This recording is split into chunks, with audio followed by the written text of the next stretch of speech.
বন্ধুরা, গালওয়ান ভ্যালি ঝামেলার পরে থেকে ভারত চীনকে লাগাতার ঝটকা দিচ্ছে। প্রথমে ভারতের সেনা তাদের কাছে থেকে বদলা নিয়ে চীনের ডজনভর সেনাকে মেরে দিয়েছে। তারপরে ভারতের সেনা মোর্চাকে সামলিয়ে চীনের ওপর প্রতিবন্ধকতা লাগানোকে জারি করে। শুরুর দিকে ভারত শুধুমাত্র চীনের অ্যাপ্লিকেশনকে বন্ধ করে, তারপর থেকে যে প্রতিবন্ধকতা শুরু হয় সেটা আজ পর্যন্ত থামেনি।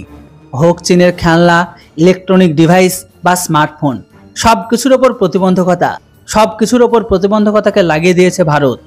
যে চীন ভারতের ভেতরে দিওয়ালি আর গণেশ পূজার মতন বড় ফেস্টিভ্যালকে উপলক্ষে কোটি কোটি টাকাকে কামাই করত, সেই ব্যবসা সম্পূর্ণ বন্ধ, যেটির জন্য চীনের বড় বড় ব্যবসায়ীরা এখন শি জিনপিংকে দোষারোপ করছে।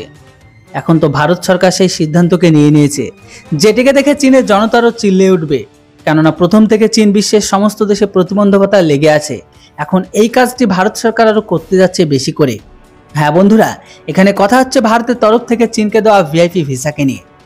এটা এখন চীনের লোকের পাওয়া অনেক মুশকিল হয়ে যাচ্ছে। কিছু রিপোর্ট সামনে বেরিয়ে আসছে, যেটিতে বলা হচ্ছে ভারত সরকার চীনের নাগরিকদের ভিসা দেওয়া কম করে দিয়েছে। এই সিদ্ধান্ত ক্যাবিনেট নিয়েছে। সিদ্ধান্ত নেওয়ার পরে বলা হয়েছে শুধু দুই দেশের মাঝে সম্পর্ক খারাপ হওয়ার কারণে আর এলএসিতে পরিস্থিতি গরম রাখার কারণে চীনা লোকেদের ভিআইপি ভিসা দেওয়া বন্ধ। তাছাড়া চীনের তরফ থেকে ভারতের উপর স্পাইগিরি অনেক বেড়ে গেছে। বর্তমান সময়ে ভারতের ভেতরে 10,000 চীনি প্রবাসী রয়েছে। এবার আপনারা ভাবুন, এগুলোর মধ্যে কতগুলো চীনের প্রবাসী হবে আর কতগুলো চীনের স্পাইং। নেপাল হোক, মায়ানমার হোক বা ভুটান বা বাংলাদেশ, সব দিক দিয়ে কিন্তু এই স্পাইংগুলো ভারতের ভেতরে প্রবেশ করে। কেননা এখনো পর্যন্ত এদের ভিসার উপর কোনো রোকটোক ছিল না, তাই এখন এদের উপর লাগাম লাগানোর জন্য ভিসাকে বন্ধ করে দেওয়া হয়েছে। হয়তো হতে পারে ভারতের এই সিদ্ধান্তের পরে চীনের যে ট্যুরিস্টগুলো ছিল তারা রেগে যেতে পারে, কিন্তু আজকালকার দিনে চীনের ট্যুরিস্ট থেকে বেশি জাসুসিগিরি লোক ধরা পড়ছে। এখানে সাবধান থাকা তো অবশ্যই জরুরি।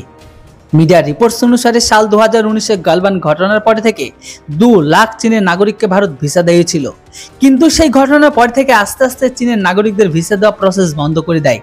যদিও আমরা 2024 সালের কথা বলি, তবে এই বছর শুধুমাত্র 2000 চীনের নাগরিকদের ভিসা দেওয়া হয়েছে, কিন্তু এখন সেটিকে কাটছাট করে মাত্র এই কয় মাসে 1500 নাগরিককে ভিসা দেওয়া হয়েছে।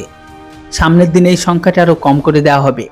আপনাদের বলে দিই, প্রতি বছর ভারতে প্রায় 1 কোটিরও বেশি বিদেশি অর্থাৎ পর্যটক ভারতে ঘুরতে আসে, যেটিতে চীনের পর্যটকও কিন্তু ঘুরতে আসে ভারতে। বর্তমান সময়ে চীনের সমস্ত পড়শি দেশগুলো তাদের দেশগুলোতে ব্যান করে দিয়েছে তাদের। আর এখন ভারতের এই সিদ্ধান্তকে নিয়ে চীনের লোকেদের সমস্যা করে বাড়িয়ে দিয়েছে। এবার আপনারা বলুন, চীনের লোকেদের ভিআইপি ভিসা দেওয়া উচিত কি উচিত নয়? কমেন্ট বক্সে অবশ্যই আপনাদের মতামত লিখে জানান। Thanks for watching. জয় হিন্দ, বন্দে মাতরম।